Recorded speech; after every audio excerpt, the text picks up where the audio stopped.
ነይ ነይ እንዴት እንደምወደ ህፃነች ወላሂ ላዚ ፈብራለች ወላሂ አንቺ አሁን ደግሞ አንሱና ሁሴን ወለደ በሉ።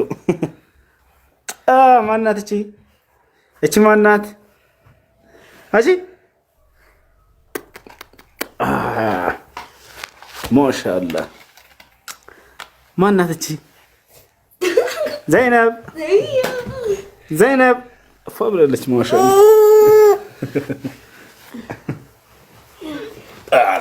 ዘይነብ ዘይነብ ነው ስሟ።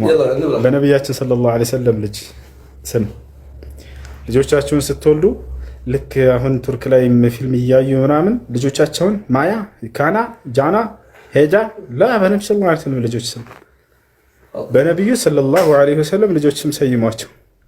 እሺ እሺ።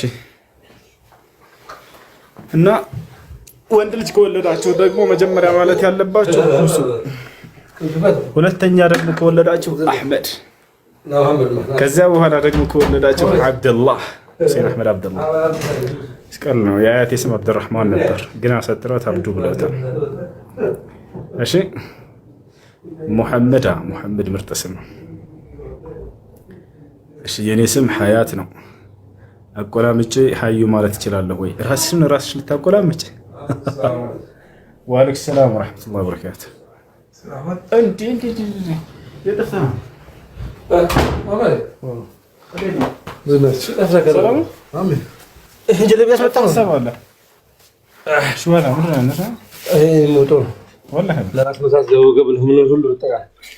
ለእግሬ እኮ ሐኪም ቤት ገባሁ እኮ ሐኪም ቤት ገባሁ ለእግሬ ሱጁዱ እኮ እንግዲህ ሱጁድ መቼ እስካሁን ዛሬ ግን አልሐምዱሊላህ። አንተ ትናንት ላይ ሰጠኝ ቅባትና ከሪና ነበር። የኔ ልጅ ኡስማን ነው። ሩዝ ትበላላችሁ? ኢየሱስ ጌታ ነው ይላል። ኢየሱስ ሰው ነው።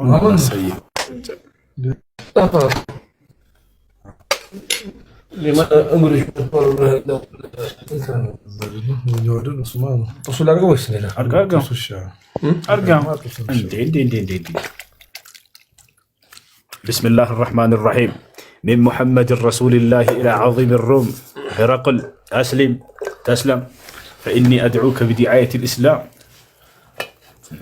ما شاء الله. وهابية مجسم يا لنا ناس صاد تبلا له صدقة صاد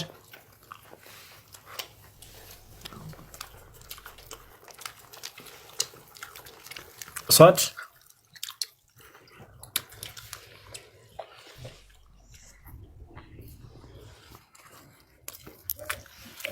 هاي اللي هم لهم لأن كلام ده سيد عبد الغفور ده أنا جربه نجول مرامة نبلع كم كذا نبلع نبلع جت إيه إلا مكو ورانا يرزم ولا أنا ورزم متلقاه ولا وانا بربرين عندي ده شو الله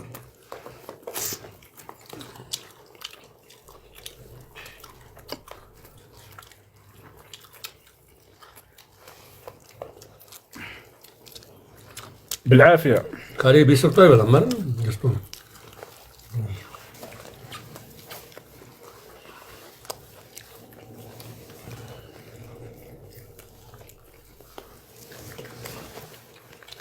الله يعافيكم.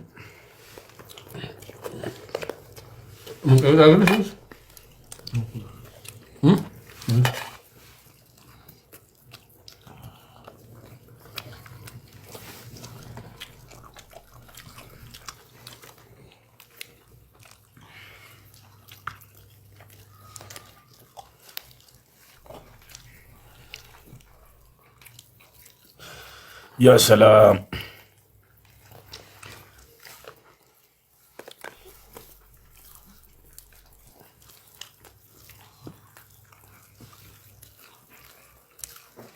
ሰደቃ ብለህ ታሾፋለህ እንዴ? አንተ ደግሞ ምን ትሰራለህ ይላል ቃሉ ሲናገር።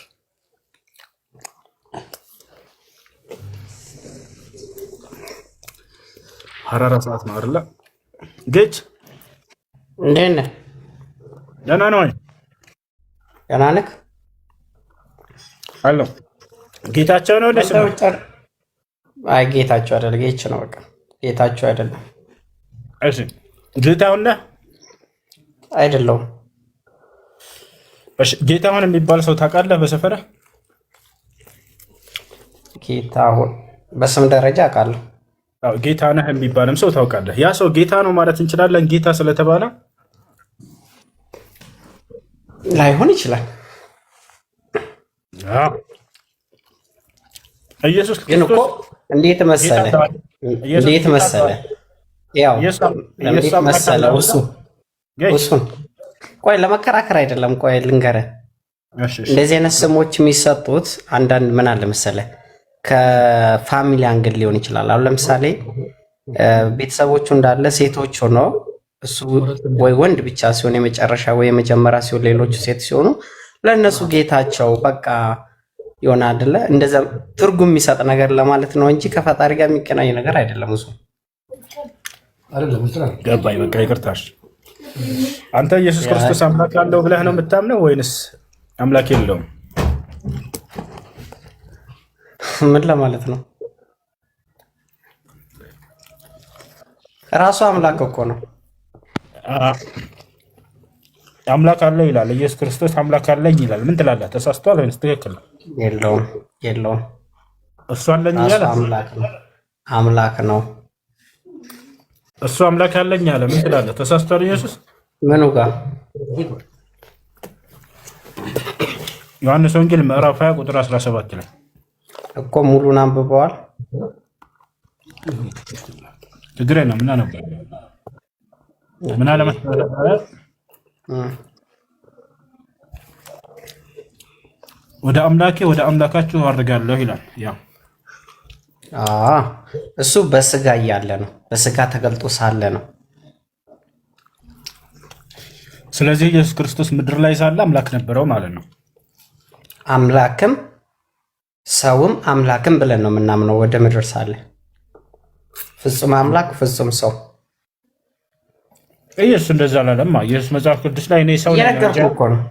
ቆይ የነገርኩህ እኮ አንተማ የነገርከኝ ነው። መጽሐፍ ቅዱስ ላይ ኢየሱስ ክርስቶስ ግን እኔ ሰው ነኝ ነው እንጂ ያለው እኔ አምላክ ነኝ አላለም። ቆይ የነገርኩህ እኮ ነው። ፍጹም አምላክ ፍጹም ሰው ነው። ስለዚህ መለየት አትችልም ማለት ነው። ሰው ነኝ ካለ ሰው ነው፣ አምላክ ነኝ ካለ አምላክ ነው። ፍጹም ነው። ገብቶሃል? አምላክ ነኝ ያለ የቱ ጋር ነው? ይህንን ጎልግል እንዳወጣ ሌላውንም ጎልግል አውጣ። እሱ ለምን የለም ግጭ ወላሂ የለም እኮ አዳምጠኝ። ይህንን ፈልጋ አግኝታል አይደለም ማለት ኔጌቲቭን ፓርት ብቻ እኮ አይደለም ማውጣት ካለብን ጥሩንም አውጣና እዚህ ጋርም እንደዚህ ብሎ አልነበረ በል። ሸሃዳ የሚላለ ካላችሁ አስገባቸው አድሚኖች። እሺ ይኸውልህ አንድ ነገር ደግሞ ቆይ አንድ ጥያቄ ልጠይቅህ። ማለት ኔጌቲቭ በኔጌቲቭ ከሆነ እኔም ኔጌቲቭ ላመጣ እችላለሁ አይደለው? እሱ ችግር የለውም። አሁን ግን እሷን እንጨርሳትና ወደኛ ችግር የለም። ኢየሱስ ክርስቶስ እኔ ሰው ነኝ አለ እንጂ አምላክ ነኝ አላለም እያልኩ ነው። ማስረጃ ላሳየህ? አሳየኝ። ዮሐንስ ወንጌል ምዕራፍ 8 ቁጥር 40 ላይ እኔ አውጣና አችልም እየበላህ ነው አችልም። በቃ እናውጣለን፣ ችግር የለም።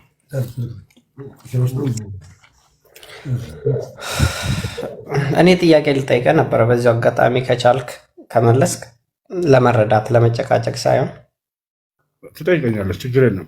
አንድ ላውጣለህ። ኢየሱስ እኔ ሰው ነኝ አለበት። እሺ አውጣጣት የለውም እኮ ሰው ነኝ ያለውን እኮ ነገርኩህ አይደለ እንዴ? እኮ እኔ አምላክ ነኝ ግን አላለም። እሱን አንተ ታሳይ ትችላለህ።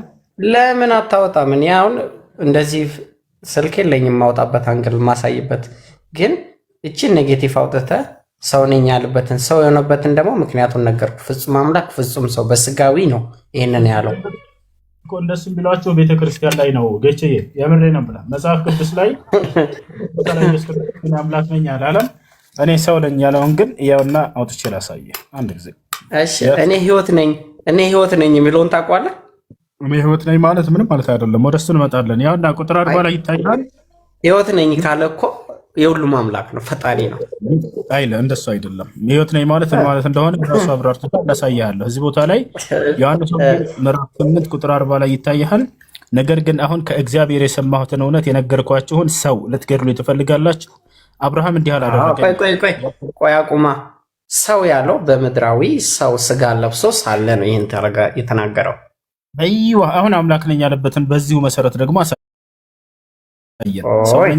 አንተ ደግሞ እቺን አንጎልጉላ ያወጣህበትን ፓርት እኔ አምላክ ነኝ ያለበትን ፈልግና ደግሞ አሳየኝ። የለማ እሱን አንተ ነው የምታሳየኝ። የለም ምን አጣ እኮ እኔ ትንሣኤና ህይወት ነኝ የሚል አላ ነው። እኔ አምላክ ነኝ ያለበትን ነው የፈለግኩት እኮ እንንገርካ። አንድ መጨቃጨቅ ሳይሆን ውሱን አምላክ ነው ቃል ብቻ ነው። ቃሏን ብቻ ነው የፈለግካት፣ ጽሑፏን ቃሏን። እኔ አምላክ ነኝ ያለውን ምክንያቱም አንተ ፍጹም ሰው ፍጹም አምላክ ነው ኢየሱስ ክርስቶስ ብለህ ታምናለህ። ሰው ነው ወይ? ሰው ነኝ የሚለውን አሳየው። ሰው ነኝ እንዳለ እሺ፣ እሱን አሳያለሁ፣ እነግርሃለሁ። ችግር የለውም። ግን አሁን መጠይቀህ መልስልኝ።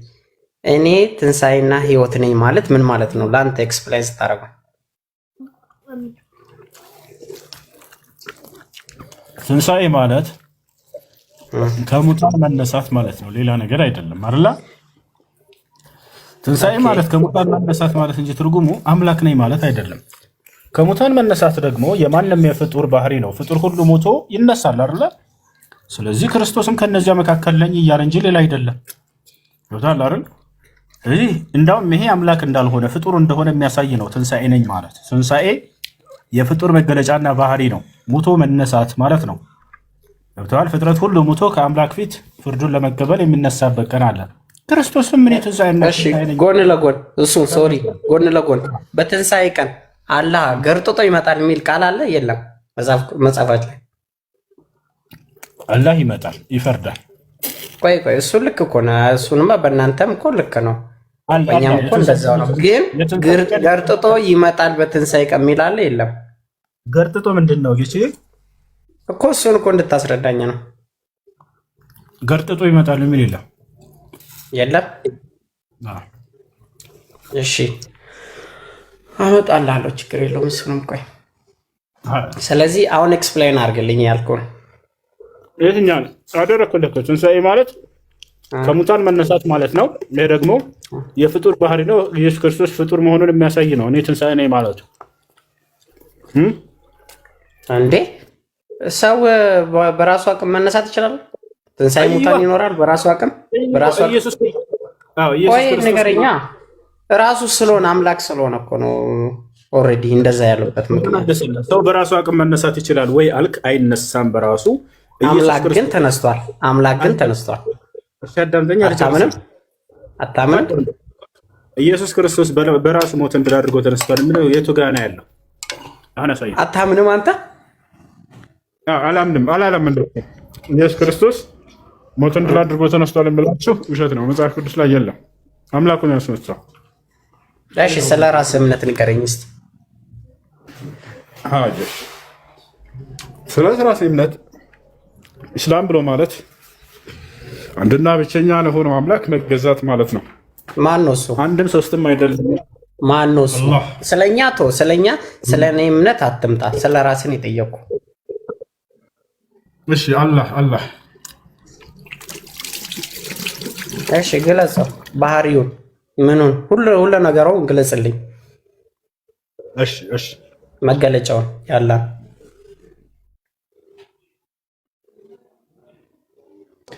የአምላካችን የአላህ መገለጫ ምንድን ነው ከተባለ እርሱ አምላክ አላህ ሱብሓነሁ ወተዓላ በቁርአን ላይ ሲናገር ምን አለ? ቁል ሁወ አላሁ አሐድ በል እርሱ አላህ አንድ ብቻ ነው ይላል። አምላክ እርሱ የሚኖረው አምላክ አላህ ሱብሓነሁ ወተዓላ የት ነው ያለው ከተባለ በሁለት መንገድ ይገለጻል። እርሱ አንደኛ እርሱ ያለበት ማንነቱ ከፍጥረት ዓለም ሁሉ በላይ ነው። ከሰማያቶች ሁሉ በላይ እኮ ስሙን ንገረኛ እንዴ መቀመጫውን ንገረኝ። ላ መቀመጥ የሚል ባህሪ በእርሱ ላይ የለም። የሚቀመጠው እግዚአብሔር ነው። መጽሐፍ ቅዱስ ላይ አውጥቼ ላሳየህ እችላለሁ። አላህ ተቀመጠ ተብሎ የሚገለጽ አይደለም። እሺ እርሱ ከፍጥረት ዓለም ሁሉ በላይ ነው ያለው፣ ከአርሽ በላይ ወይንም ከሰማያቶች ሁሉ በላይ ነው ያለው። ለዚህ ማስረጃም ለከአላህ ስብሐነ ወተዓላ ሲናገር አርረሕማኑ ዐለል ዐርሽ እስተዋ ይላል። እኔ አዛኛው አምላካችሁ አላህ ከፍጥረት ዓለም ሁሉ በላይ ከአርሽ በላይ ትገኛለህ እያለ ይናገራል። ነገር ግን ፍጥረቶቹ ሁሉ እርሱ እንደፈጠራቸው ሁሉ የሚያያቸውና የሚከታተላቸው የሚንከባከባቸው እርሱ ራሱ ነው። ሶሪ ውሱን አላህ ይወርዳል አይወርድም? ከሌሊት 1/3 አምላካችን አላህ ስብሐነሁ ወተዓላ የሌሊቱ 1/3 ላይ ወደ ቅርቢቱ ዓለም ሰማይ ይወርዳል። በምን ሲባል ግን በምን አብራራልኝ። ራሱ አምላክ አላህ ስብሐነሁ ወተዓላ ይወርዳል ሲባል ግን እንደ ፍጥረታቶች የሆነ ቦታ ለቆ ወደ ሆነ ቦታ እንዲሄድ የሚል አይደለም። ከፊያውን ያወራረዱን ስርዓት ይወርዳል የሚለው ቃል ግን እኮ የስጋ ለባሽነትን ሊገልጽ ይችላል። ታምናለህ? ሰላም አለክ ሚወት አድርጋ አንዴ ከስጋት ለባሽ ጋር ተመሳሰለ ማለት መጣሪያ እጅ መላስ ይፈቀዳል እንዴ? በእናንተ ለምን ትልሳ አንዴ ስለ አምላክ እንጨርስ እንጂ። አይ አሁን ያረከውን ነው እንጂ እኮ እዛ ርዕስ ውስጥ አልገባሁም። በደስም ችግር የለውም። ስለ አምላክ እንጨርስ፣ እናወራለን። ችግር የለውም። አዎ እና አምላክ አላህ ሱብሓነሁ ወተዓላ ይወርዳል ሲባል ልክ ለምሳሌ አምላክ አዋቂ ነው እንላለን አይደለ? በእኛ ዘንድ አዎ አምላክ አላህ ሱብሓነሁ ወተዓላ አዋቂ ነው እሱን ተገልጿል። ነገር ግን ያንተ አምላክ ሙሉ እውቀት የለውም። እሱን ከፈለግ ካሳያለሁ ማስረጃ መጽሐፍ ቅዱስ ላይ። እኔ ደግሞ ማምነው ያንተ እንደሌለው ነው። ማስረጃ ሳይኝ። ምክንያቱም የሚወርድ የሚወጣው ነው ማለት ነው። ሳይሆን አሁን ስለ እውቀት እያወራን ነው። እውቀት ስለሚባለው ባህሪ አምላክህ ሙሉ እውቀት እንዳለው መጽሐፍ ቅዱስ ላይ አሳየኝ። እኔ ደግሞ ላሳየህ እኮ ግለጽልኝ። አሁን ያልኩህን ነገር እኮ ይወርዳል የሚባለው እንዴት ነው? ላሳየህ። አንዴ ተረጋጋ እንጂ አንዱን አርዕስት ጨርስና ትልቅ ሰው ነህ አይደለ? የምናወራውን ነገር ታገናዘባለህ። አማርኛ ትችላለህ። አንድ አርዕስት ተጨርሶ ነው ወደ ቀጣይ የሚገባው። ችግር የለውም፣ ሙሉ እናወራለን። አሁን እውቀት በሚባለው ዙሪያ ላይ አምላክ የአላህ ስብሐነ ወተዓላ የምጽአት ዓለም ቀን ትንሣኤን ቀን በደንብ አድርጎ እንደሚያውቃት ነግሮናል። ኢየሱስ ግን አያውቀውም፣ ተናግሯል። ይህም በራሱ ላሳይህ። ቀጥል። ኢየሱስ ክርስቶስ ማርቆስ ወንጌል ምዕራፍ 13 ቁጥር 32 ላይ ስለኛ አይደለም ያልኩት፣ ስለ ኦርቶዶክስ እኮ አይደል፣ ስለ ኢየሱስ አነጻጽረህ እየነገርከኝ የኔ አምላክ ሁሉን ያውቃል እያልከኝ ራስህ እኮ ነው። ታዲያ ወደ እኔ ስትመጣ ነው የራስህን ንገረኝ ነው የተናገርከው። ስህተት እንደሆነ ላስረዳህ ብዬ ነው። የራስህን ንገረኝ ነው። ያንተን እምነት ንገረኝ፣ ያንተን አላህ ንገረኝ። ግን በመሀል ልጠይቅህ እችላለሁ። ባህሪውን እንዴት ነው ምናምን ብልልህ እችላለሁ፣ ላስቆም እችላለሁ። ቀጥል። ችግር የለም። አምላክ አላህ ሁሉን አዋቂ ሁሉን የፈጠረ የሆነ አምላክ ነው። እሺ ቀጥላ። ሁሉ ስላላ ይሄ ብቻ ነው ባህሪው? ብዙ ባህሪያቶች አሉት። ከነዚያ መካከል አንደኛው ይሄ ነው። አላህ ስብሐነሁ ወተዓላ ያለ የነበረ ለዘላለም የሚኖር ሁሉን የፈጠረና ያስገኘ ሁሉን የሚያውቅ የሆነ አንድና ብቸኛ የሆነ ለዘላለም ሕያው የሆነ ሞት የሌለበት ገብቷል አይደለ? እርሱ አንድ ብቻ ነው። በአንድነቱ ላይ ሁለትነት፣ ሶስትነት እንዲህ ድርብነት የሌለበት ያ ነው አምላክ ሁሉን አዋቂ። እውቀቱ ደግሞ ያልተገደበ የሆነ ነው። በቁርአን ላይ ሲናገር ያዕለሙ ማ በይነ አይዲሂም ወማ ኸልፈሁም አለ። የፍጥረታቶችን የፊታቸውንም የኋላቸውንም ሁሉ የማውቅ ነኝ እያለ ይናገራል። ይህ ነው። በሌላ ቦታ ላይ ሲናገር የማይወለድ እንዲህ አይነት የፍጥረታት የስጋ ለባሽነት ባህሪ የሌለበት የሆነ ነው አምላካችን አላህ ሱብሓነሁ ወተዓላ። እርሱ ብቸኛ ነው። በአንድነቱ ላይ ሁለትነት ሶስትነት ብሎ ነገር የለበትም። እርሱ ሁሉን አሸናፊ ነው። በአሸናፊነቱ ላይ ተሸናፊነት፣ መገደል፣ መሰቀል፣ መሞት የለበትም። እርሱ ፍጥረታትን ሁሉ ከፈጠረ በኋላ የሚጠብቃቸውም ራሱ ነው በትዕዛዙ። በጥበቃው ላይ እንቅልፍ የለበትም፣ ማንገላጀት ምናምን የለበትም፣ ሞት የለበትም። እነዚህ የእርሱ ባህሪያቶች ናቸው በጥቂቱ። እሺ ቁርአን፣ ስለ ቁርአን ንገረኝ። ቁርአን ከአምላካችን ከአላህ ስብሐነሁ ወተዓላ ዘንድ በመልአኩ ቅዱስ ገብርኤል አማካኝነት ለነቢዩ ሙሐመድ ሰለላሁ ዐለይሂ ወሰለም የተወረደ የሆነ መለኮታዊ ቃል ነው። ማስረጃ ቃለ ስብሐነሁ ወተዓላ ፊ ሱረት ሹዓራ ወኢነሁ ለተንዚሉ እሱን እየሰማኸኝ ነው? አዎ እየሰማኸኝ ነው። ቁርአንን ማን የጻፈው? ቁርአን አመጣጡን ልንገርህና ከዛ ወደ መጽሐፉ እንመጣለን። እሺ አይሻልም? እንደሱ ቁርአን ስለ ቁርአን ንገር። ቁርአን ከማን ዘንድ ነው የመጣው? ከአምላካችን ከአላህ ዘንድ። በማን አማካኝነት? በመልአኩ ገብርኤል አማካኝነት፣ እንዲሁም ደግሞ በመንፈስ ቅዱስ ምሪት ነው የመጣው ቁርአን ቃል በቃል። ይህም በቁርአን ለማስረጃውን አሳየቸዋለሁ። ለማን መጣ? ለነቢዩ ሙሐመድ ሰለላሁ ዐለይሂ ወሰለም መጣ። ለዚህ ማስረጃ በሱረቱ ሹዓራ ላይ ምን ይላል? ወኢነሁ ለተንዚሉ ረቢል ዓለሚን ይላል። ይህ ቁርአን ከዓለማቱ ጌታ የተወረደ ነው አለ። ከማን ዘንድ? ከዓለማቱ ጌታ የተወረደ ነው። ነዘለ ቢሂ ሩሑል አሚን፣ ታማኙ መንፈስ መልአኩ ገብርኤል አወረደው አለ። ዐላ ቀልቢከ፣ በአንተ ልብ ላይ። ይቅርታ፣ ቆይ በመሀል ላስቆምህ ብያለሁ። ተነጋግረናል እኮ አመጣጡን ልጨርስና ወደ ቀጣይ ትጠይቃለህ። አብሽር።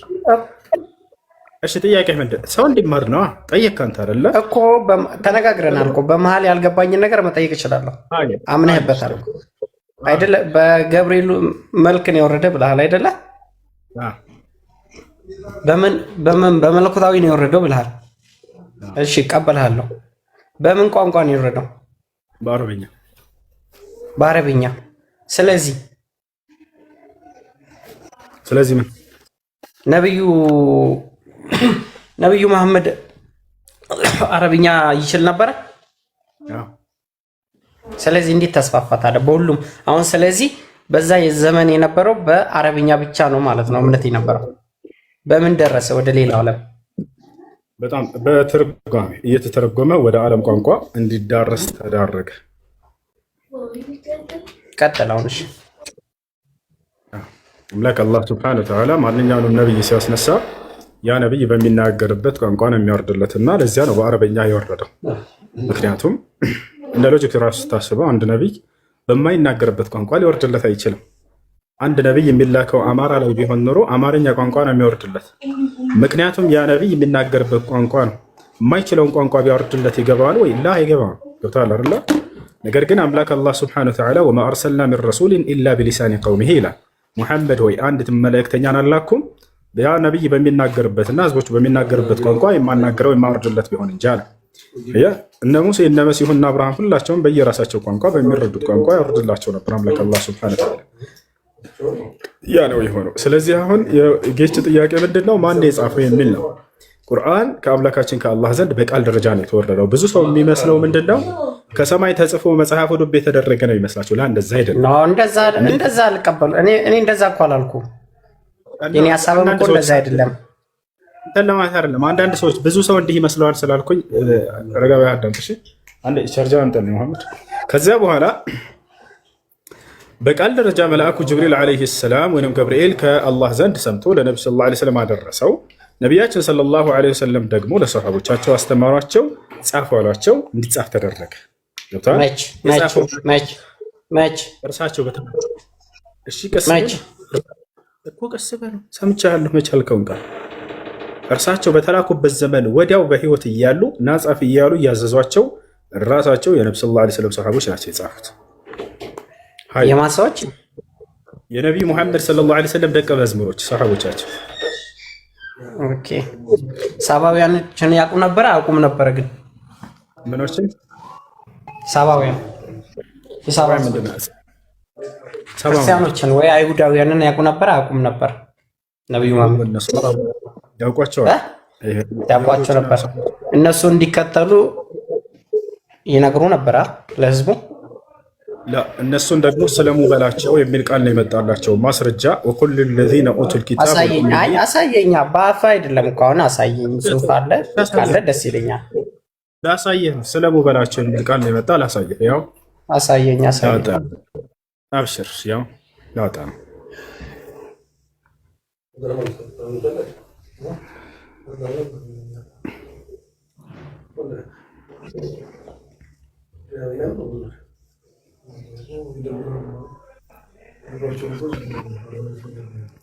ምን ይላል? ያው ቢከራከሩህም ፊቴን ለአላህ ሰጠሁ፣ የተከተሉኝም ሰዎች እንደዚሁ ለአላህ ሰጡ በላቸው።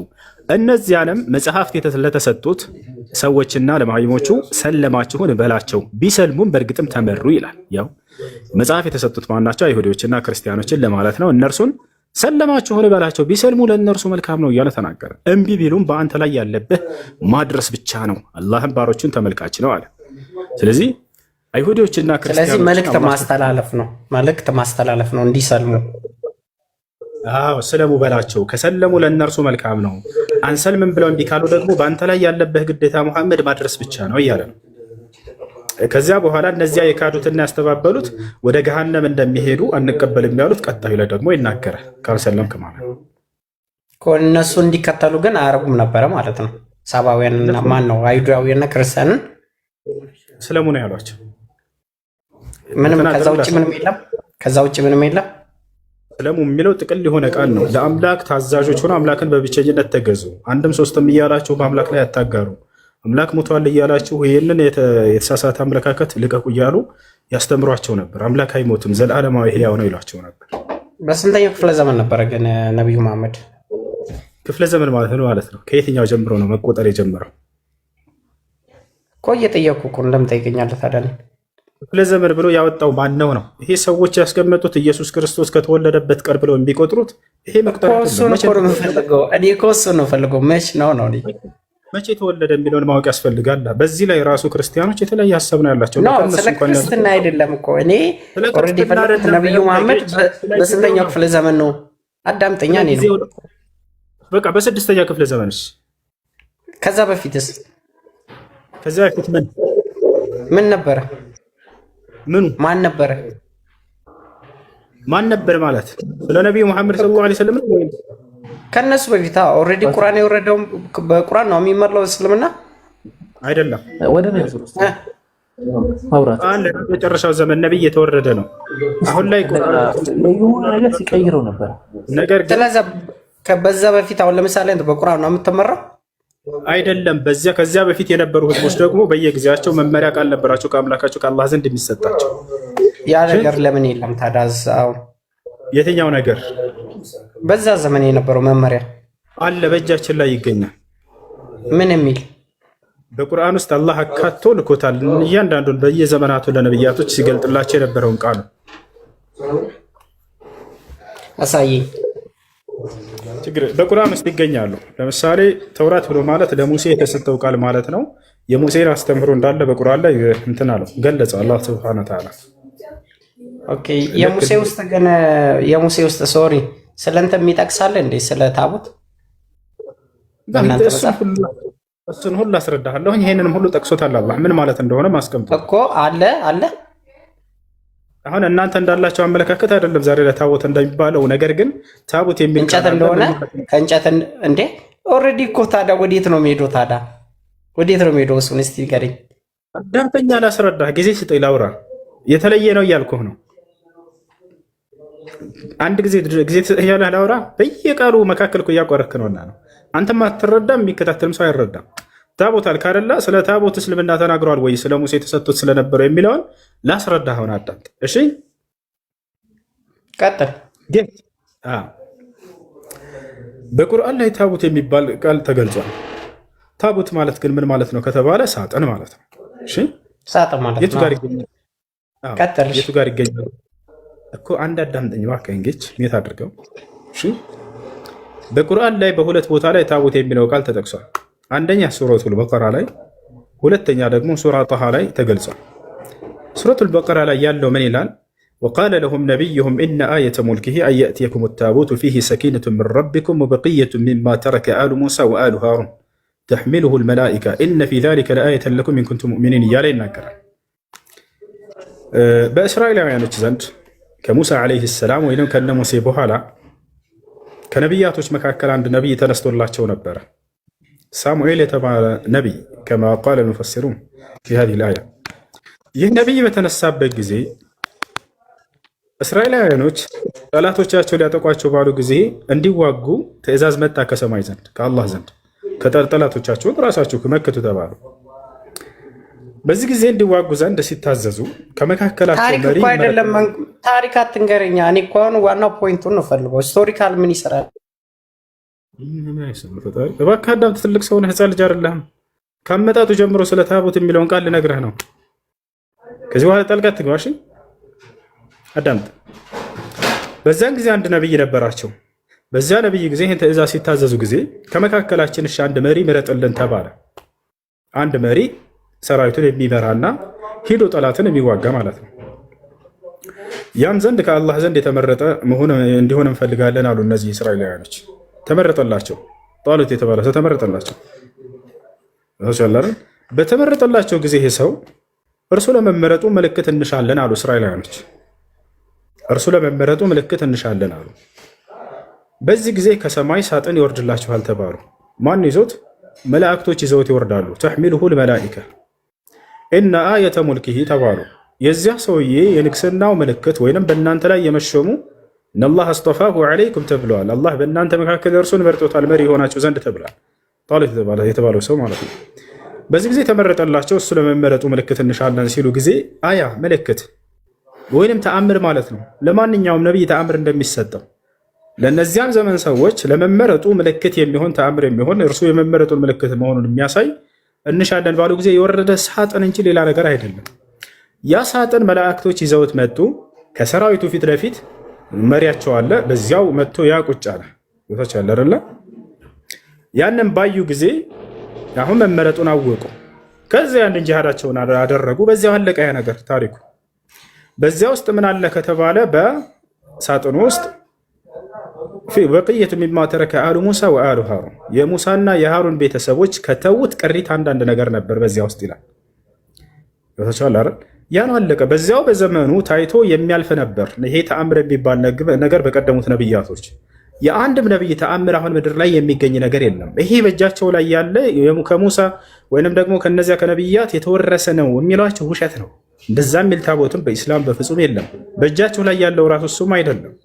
አምላክ አላህ ለአንድ ነብይ ተአምርን ሰጥቶ በዚያው ጊዜ እርሱ እውነተኛ መሆኑን ያረጋግጥበት ዘንድ ያሳያቸዋል እንጂ ዘውታሪ አያደርገውም። ዘውታሪ የሆነ ተአምር የመጣው ለመጨረሻው ዘመን ነቢይ ለነቢ ሰለላሁ ዐለይሂ ወሰለም ቁርአንን ብቻ ነው። ያኒ አያ ኻሊዳ ኡዕጢየ ለነቢ ሰለላሁ ዐለይሂ ወሰለም ዘላለማዊ የሆነ ዘውታሪ የሆነ ተአምር ለነቢ ሰለላሁ ዐለይሂ ወሰለም ተሰጠ። ቁርአን የማይበረዝ የማይሰረዝ የማይደለዝ ለዘላለም ጸንቶ የሚቆይ የሆነን ቃል ሰጣቸው። ማንም ሰው መቶ ሊበርዘውም አይችልም። ቃል በቃል አላህ ሲናገር ኢና ነሕኑ ነዘልና ዚክረ ወኢና ለሁ ለሓፊዙን አለ። ይህን ቁርአን እኔ ነኝ ያወረድኩት እኔም ነኝ የምጠብቀው አለ። ይህን ሁሉ 1440 ምናምን ዓመት ሲቆይ ጊዜ ቁርአን አንድም ሰው ከሊበርዘው አልቻለም። ይሄ ተአምረኛነቱን ያሳያል። ልክ እንዲሁ ደግሞ አንድ እኮ የህግ መጽሐፍ እንደው ቢወርድ ለዘመኑ ላሉ ሰዎች ሊሰራ ይችላል አይደለ? ወደፊት እየሄደ ይሻሻላል ሁሉ። ቁርአን ግን እንደዛ አይነት መጽሐፍ አይደለም። እስከ ዘላለም ለሚመጣው ትውልድ ሁሉ ሳሊሑን ሊኩሊ ዘማኒን ወመካን ነው። ይሄ ሌላኛው ተአምሩ ነው። ሌላኛው ተአምሩ ምንድን ነው? ይሄ ቁርአን አላህ እንደተናገረ በቁርአን ላይ ማንኛውም ሰው እንዲቀራውና እንዲሸመድደው አገረዋለሁኝ ብሎ ቃል ገብቷል። ወለቀድ የሰርና ልቁርአን እንዳለ ቁርአንን አገረዋለሁ እንዳለውም የሚገርማችሁ ከቋንቋው ባለቤቶች ከአረበኛ ውጭ የሆኑ የዓለም ህፃናት ተናጋሪዎች እድሜያቸው ገና 10 የማይሞላ ህፃን ልጅ በጭንቅላታቸው ሸምድደው ታገኛላችሁ። ሌላን መጽሐፍ በዚህ እድሜ ደረጃ የሚሸመድድ ሰው ታገኛላችሁ ወይ? አይደለም። ማንም ሰው ሌላን መጽሐፍ ሊሸመድድ አይችልም። ይወጣች ያላረ ነገር ግን ቁርአንን ህፃናት ልጆች ቋንቋውን ተናጋሪ ያልሆኑ ህፃናት አለይሰ ዛሊከ አያ ሚን አያቲላህ ይህ ከአላህ ሱብሓነሁ ወተዓላ ተአምራቶች አይደለም? የዓለም ህፃናት ልጆች አምጥተህ ሰብስበህ በአንድ ቦታ ላይ ቋንቋቸው የማይገናኝ ሀገራቸው የማይገናኝ ከዚህ ከቁርአን ከሆነ ቦታ ብትጀምርላቸው ሁሉም አንድ አይነት በሆነ አቀራ ይቀሩልሃል። ይህ ተአምር አይደለም። እንዲሁም በውስጡ ያሉ ነቢያችን ሰለላሁ ዐለይሂ ወሰለም በዚያቸው ሳዑዲ ምድር ላይ ተቀምጠው ሳሉ ያስተምራሉ። ነገር ግን ዓለም ላይ ያሉ ፍጥረታቶችን ሁሉ የሚገልጽን ቃል መናገራቸው አለይሰ ዛሊከ አያ ሳይሄዱ በዚያ ቦታ ላይ በዚያን ጊዜ ዓለምን የሚዞሩበት ምንም አይነት መሳሪያ ሳይኖራቸው ተቻለረ። ልክ እንዲሁ ስለሚታዩና ስለማይታዩ ነገራቶች ሁሉ መግለጻቸው፣ ስላፈጣጠራቸው ሁሉ፣ ስለ ፍጥረት አጀማመርና አጨራረስ፣ ስለወደፊት የሚሆነውን ሁሉ መናገራቸው ተቻለረ። وكل ذلك يعتبر آية من آيات الله سبحانه وتعالى ومعجزة خالدة أعطيه النبي عليه الصلاة والسلام. يعني يسأل لمن يوم أشي أهل ما رأت سلالة كيف جاينا ميتار جاينا يا قرأت سلالة بس موسى ميتار جاينا ቀጥል ጌች አሁን የሰማ እሺ ልቀበልክ። ያው ብዙ ነገር ውስጥ ገብተሃል። ስለዚህ ስለ ሙሳና ስለ አሮን ነግረኸኛል ያለውን ነገር። ስለ ጽላቱም እኛ የምንቀበለው ኦልሬዲ አሳጠን ብለህ ነው እዛ እናንተ ጋር የተገለጸውና ይሁን። እሺ ልስማክ። ሌላ ጥያቄ ልጠይቅህና እኔ ልጨርስ፣ ሌሎቹ ይጠይቁ። እሺ ጥያቄ ምንድን ነው? እስልምና ወደፊት እንደሚከፋፈል ታምናለህ? ላ እስልምና አይከፋፈልም። አታምንም? ለምን አይከፋፈልም? አላምንማ። እሺ አመጣልሃለሁ። ጥያቄ የለውም፣ ችግር የለውም። አላህ በባህሪው አካል አለው የለው? አካል ስትል አካል ማለት እንደሚገለጸው ቁርአን ላይ እንደተገለጸው እጅ፣ እግር፣ ባት በሚለው አንገል ታምናለህ እኮ። አካል ስትል ምን ማለት ነው? አካል እኮ እጅ እየነገርኩህ እኮ ነው። እጅ፣ ባት፣ አካል፣ እጅ ምናምን እንደዚህ እንደምንላቸው ነው። እንደዛ የሚል ነገር ታምናለህ በአላህ ዘንድ? አዩ ማንኛውም ሰው ከዚህ በኋላ እጅ ብሎ ሲጠይቃችሁ ልጆች እጅ ስትል ምን ማለት ነው በሉት። ቀጥታ የራሱን እጅ እያሳየ ነው። እንደዚህ እጆች እግሮች እያለን ይሄን ነው የሚያስበው። እንዲህ አይነት አላህ አለው ከተባለ ላ እንዲህ አይነት የለውም። እሱ እንዴ ይሄ እኮ የሰው ባህሪ ነው። እሱን ይሄ እኮ የሰው ባህሪ ነው፣ የአካል መገለጫ ነው። ስለዚህ ለምን ታዲያ ትሸሻለህ? የሰው ባህሪ ነው። ይሄ ለአላህ ከተገለጸ ደግሞ የለውም። ይሄ ማሳየህ እጅ እግር ብለን የምናሳያቸው እንደዚህ የሉትም ነው። እንዴት እየተገለጸ እያልኩ እኮ ነው። ታምናለህ አንተ አይደለ? አሁን ምን አልኩህ? መልሶ እስኪ ድገምልኝ። ከኔ ጋር ከሆንክ አትመኑት ልጆች ነው ያልኩህ። ሌላ ምን አለ? እያቸው አይደል? ከኔ ጋር አይደለም። ዝም ብሎ ጥያቄውን መረጋገም ነው የሚፈልገው። አታዳምጥ። ትልቅ ሰው ወንድ ልጅ አይደል? አንተ ረጋ ይላል። ቀጥል። እሺ ቀጥል። እጅ እግር ሲባል ጊዜ ልክ እንዲህ እንደኛ አይነቶች ከሆኑ ሰዎች የሚያስቧቸው ለአንዲህ አይነት ያለው የክርስቲያኖች አምላክ ነው።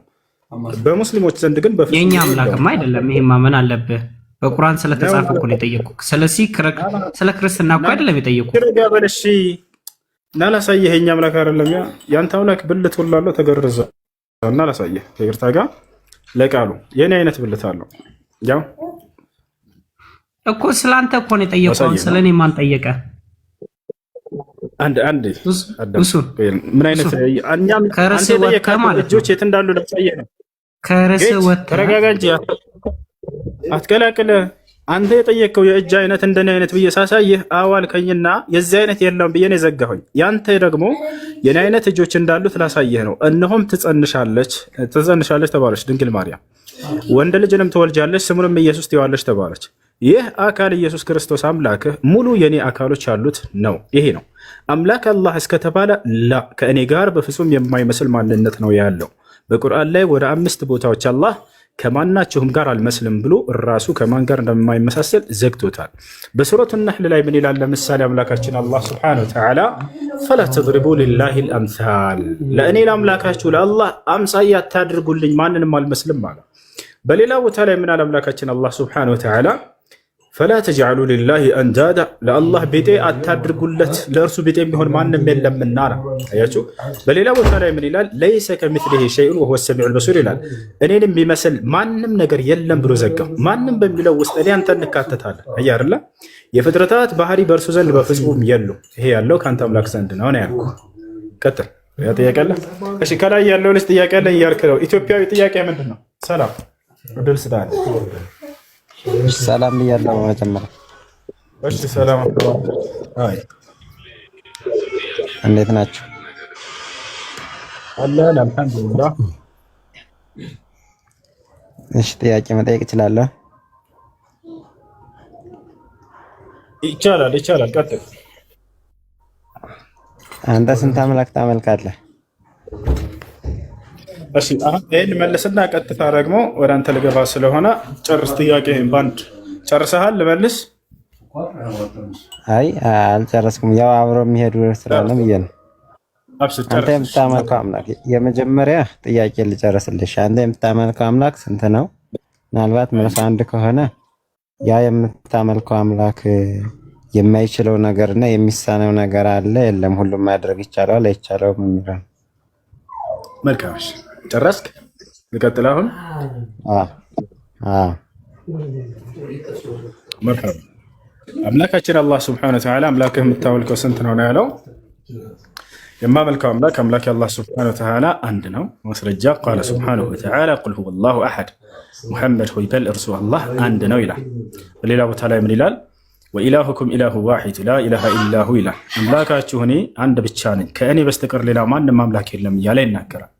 ስለዚህ የመጀመሪያው ጥያቄ መልሶ ይሄ ነው። አምላክህ ስንት ነው የሚለው አምላኬ አንድ ነው ያውና በማስረጃ ይሄ ነው። አምላክህ አላህ ሁሉን ነገር በማድረግ ላይ ቻይ ነው ወይ አለ። አዎ ሁሉን ነገር በማድረግ ላይ ቻይ ነው። ማስረጃ ቃለ ሱብሓነሁ ወተዓላ ኢነላሃ ዐላ ኩሊ ሸይኢን ቀዲር፣ እኔ አምላካችሁ አላህ ሁሉን ነገር በማድረግ ላይ ቻይ ነኝ አለ። ስለዚህ ጥያቄዎችን ጨርስ ብዬ እስክጨርስ ድረስ ስላጠበቅኩ ይሄን በአንጻሩ ሌላ ጥያቄ አልጠይቅህም። ይሄን በአንጻሩ ደግሞ አንተ ላይ እንጠይቅህ። ያንኑ ራስህ መልስ። አይ እንጂ ማች እንዴ ቆይ አዳምጠህ ቅድም ምንድን ነው ያልኩህ? ሙሉ ጨርስና ገብቶሃል። አልገባህም። ተመለሰልህ አልተመለሰልህም ይባላል። አዳምጠህ አምላክህ ስንት ነው አልከኝ። ለጥያቄው ጥያቄ መልስ አንድ እንደሆነ ቃል በቃል ያሳየው። አምላክህ ቻይ ነው ወይ አልከኝ። አዎ አምላክ አላህ ሁሉን ነገር በማድረግ ላይ ቻይ ነው ብዬ ቃል በቃል ነገርኩህ። ይሄንን በአንጻሩ አምላክህ ስንት ነው አንተ የምታመልከው? አምላክህ ሁሉን ነገር በማድረግ ላይ ቻይ ነው ወይ? አሁን መልስልኝ አንተ። ገና አንተ ሳትመልስ ሳትጨርስልኝ መልሼ እንደጨረስኩልህ ሁላቸውም እየሰሙ ነው የጠየቀውን ጥያቄ። አሁን ደግሞ ወደ አንተ ገለበጥኩት። መልሳት እሷ ውይይት እንድናደርገው። መልሱ መመለሱን እኮ ጠያቂው መረዳት አለበት። እንዲረዱ ከፈለክ የተናገርኩትን ማስረጃዎች አሳየኝ ብለህ ማስቆም ትችል ነበር፣ ወይንም እነሱ ያውቁታል። አይ እኔ ማየት እፈልጋለሁ የተናገርከውን መልሱን ካልክ ያው ወጥቼ ላሳየህ። አይ እሱን አይደለም ፈልገው መልስ አትፈልግም፣ ማስረጃውን አትፈልግም። አሁን ስለዚህ ወደ አንተ መልሶች ግባ። ያንኑ ጥያቄ አምላክህ ስንት ነው የምታመልከው? አምላክህ ሁሉን ቻይ ነው ወይ? ራሱ የጠየቅከውን መልስ።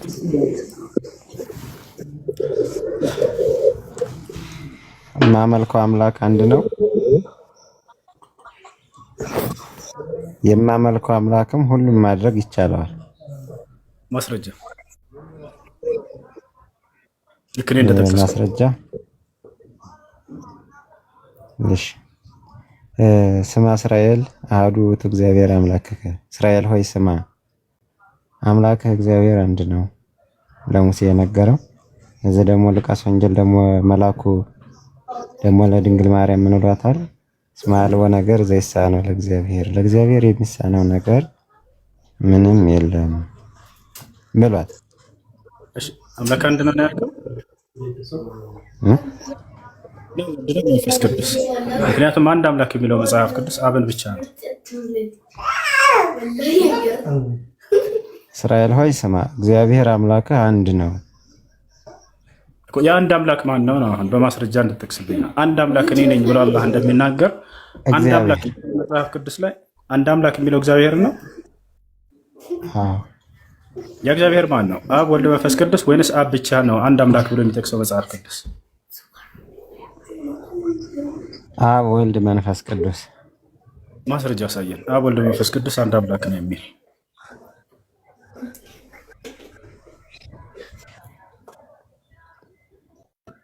ማቴዎስ ወንጌል ምዕራፍ 28 መጨረሻው ቁጥር። አብ ወልድ መንፈስ ቅዱስ አንድ አምላክ ነው ይላል እዚያ ጋር። በአብ በወልድ በመንፈስ ቅዱስ እያጠመቃችሁ ይላል። እያጠመቃችሁ አለ። አንድ አምላክ ነው የሚል የለም። ሌላ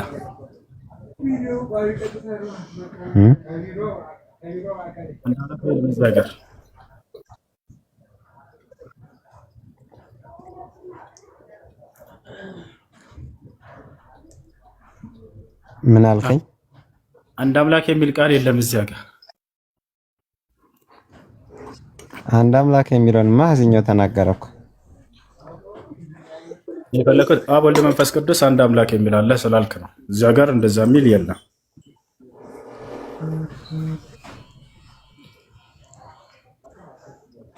አይ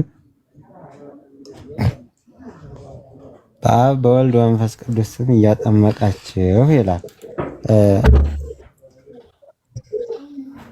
ስለዚህ በአብ በወልድ በመንፈስ ቅዱስ ስም እየተጠመቁ የማን ደቀ መዝሙር ይሆናሉ?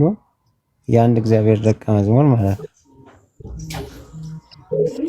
ጥያቄው አንድ አምላክ የተባለው ማነው ነው? መጽሐፍ ቅዱስ ላይ ማነው? ኢትዮጵያዊ እንደ መጽሐፍ ቅዱስ በቃ ተካል እኮ አብ ነው ወልድ ነው መንፈስ ቅዱስ ወይንስ ሶስቱም?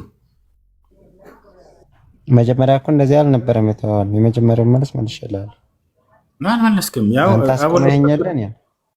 አብ ወልድ አንድ አምላክ የተባለው ማን ነው ስልህ ጊዜ እኔ አንድ አምላክ የተባለው ማን ነው ብትለኝ አላህ ብዬ ብቻ ነው የምጠቅስልህ። ሌላ ሁለትና ሶስትነት የለውም። አንተ ግን አንድ አምላክ የተባለው ማን ነው ስልህ ጊዜ አብ ወልድ መንፈስ ቅዱስ ናቸው አልከኝ።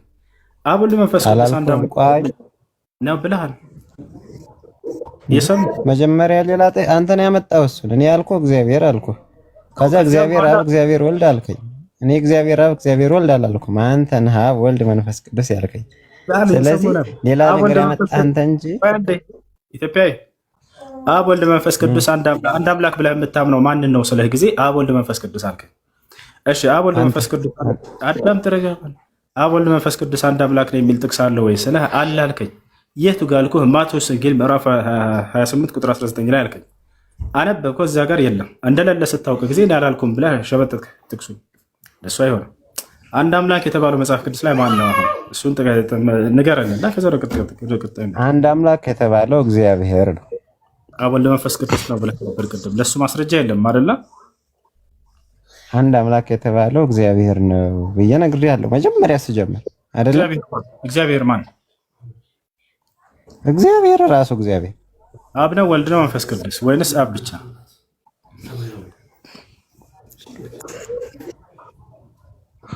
አብ ወልድ መንፈስ ቅዱስ ማለት በራሱ ምን ማለት ነው ወደሚል እንመጣለን። እዚህ ቦታ ላይ አንተ ምን አልከን? አንድ እግዚአብሔር የተባለው ወይንም አንድ አምላክ የተባለው ማን እንደሆነ መናገር አልፈልግም። ምክንያቱም አብ ወልድ መንፈስ ቅዱስ እንዳልሆነ አሁን ተረዳቸዋል ክርስቲያኖች። አንድም ቦታ ላይ መጽሐፍ ቅዱስ ላይ እግዚአብሔር አብ ወልድ መንፈስ ቅዱስ አንድ አምላክ ነው ተብሎ አልተገለጸም። አሁን በቃ እሱ መመለስ አልፈለገም። እኔ ልመልስላችሁ። ኢትዮጵያዊ አንድ አምላክ የተባለው መጽሐፍ ቅዱስ ላይ አብ ነው። ማስረጃ ሳይ አይ እሱ አልፈልግም። አብ ነው ሳይሆን እግዚአብሔር አብ ነው እግዚአብሔር ነው። ማስረጃ ላወጣ ነው። በቃ አንተ ባፈልገው ሌሎች ክርስቲያኖች ማየት ስላለባቸው ይሄን እውነታ ላሳያቸው። አሁን ላሳያቸው። መጽሐፍ ቅዱስ ላይ አንድ አምላክ የተባለው አብ ነው። አንደኛ ቆሮንቶስ ምዕራፍ 8 ቁጥር 6 ላይ ምን ይላል? ተመልከቱ።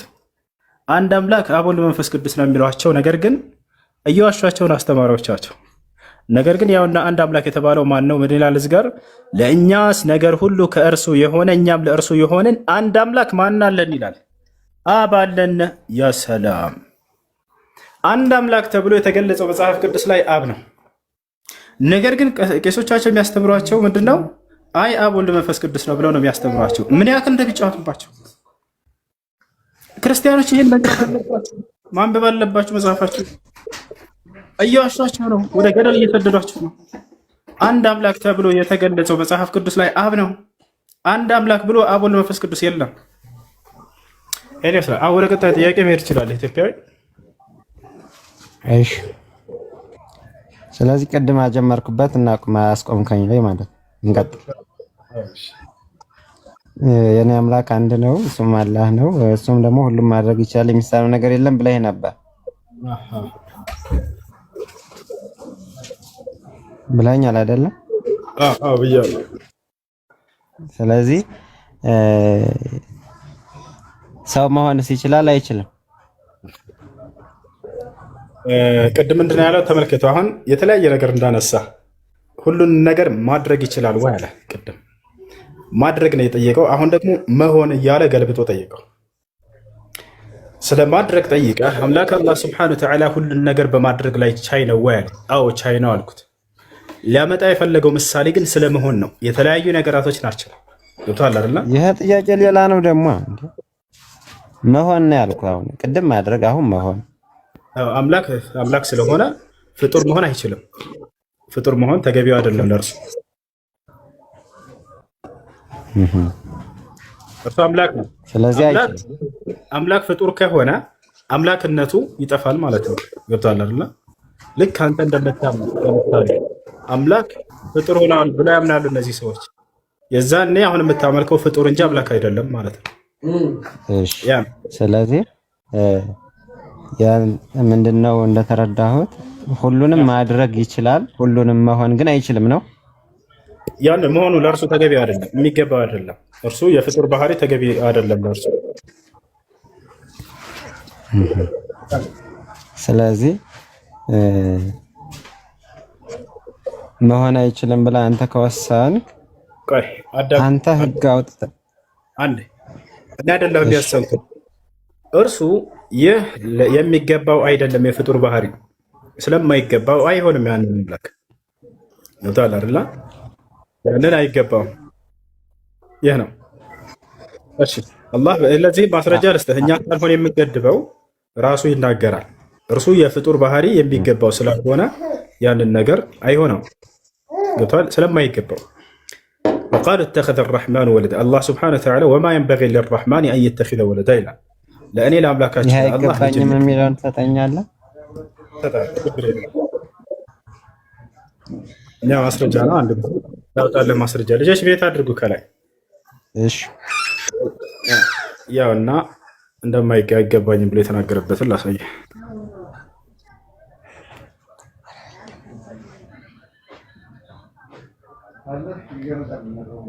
ማን ጋር የሚረብሽ ድምጽ ያለው አንድ ቤት አድርጉት። እኔ ጋር እኔ ሰላም አይሽ ምን ይላል እዚህ ቦታ ላይ አምላክን ልጅ አለው ብለው በተናገሩ ጊዜ ተመልከቱ። ምን ይላል? መሲሁን የአምላክ ልጅ ነው ብለው ሰዎች በተናገሩ ጊዜ ይሄ በፍጹም ለእኔ የማይገባኝ ነው እያለ የተናገረበትን ላሳየህ። ለአራሕማን ልጅን ያዘ ወይንም ወለደ አሉ። ከባድ መጥፎን ነገር በእርግጥም አመጣችሁ አለ አምላካችን አላህ።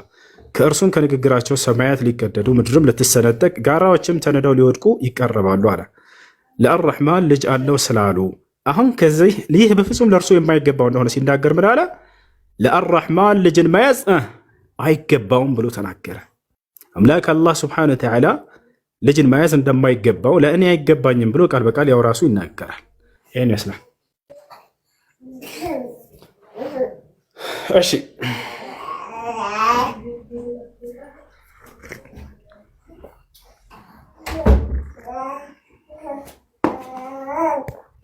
አብከር አለ የአባበከር እሺ። አይ ይገርታ አሰሪያ ነው ለካማ ሰላም አለይኩም ወሱ አለይኩም ሰላም ወራህመቱላሂ ወበረካቱ። እንዴት ነው? እንዴት ነው? ሰላም ነው። ጠፋብን እኮ ምን ነው? ኔትወርክ ወላሂ በጣም አስቸጋሪ ነው። አልፈርኩም ነው። ሰው ራሱ ግራ ገባው። የምገባበትን ሰዓት አላወቁትም መሰለኝ። በቃ ግራ ገባቸው። እንትን ነው ምንም አይመስልም። እሺ ኢትዮጵያዊ ያለ አለሁ። ከአቡከር ጋር ትቀጥላለህ። አቡከር በጣም ጎበዝ ልጅ ነው፣ ይቀጥልልሃል። እኔ እዚህ የሚረብሹ ልጆች ነው ሰዎች ስላሉ ነው። እርሱ ይቀጥልልሃል። እሺ እሺ። አይ ኢትዮጵያዊ ልጅ ነው፣ ለማወቅና ለመረዳት የሚጠይቅ ልጅ ነው። ስታይ አላህ ነገራቶችን ያስመርለት። ቀጥሉ ልጆች ባረከላሁ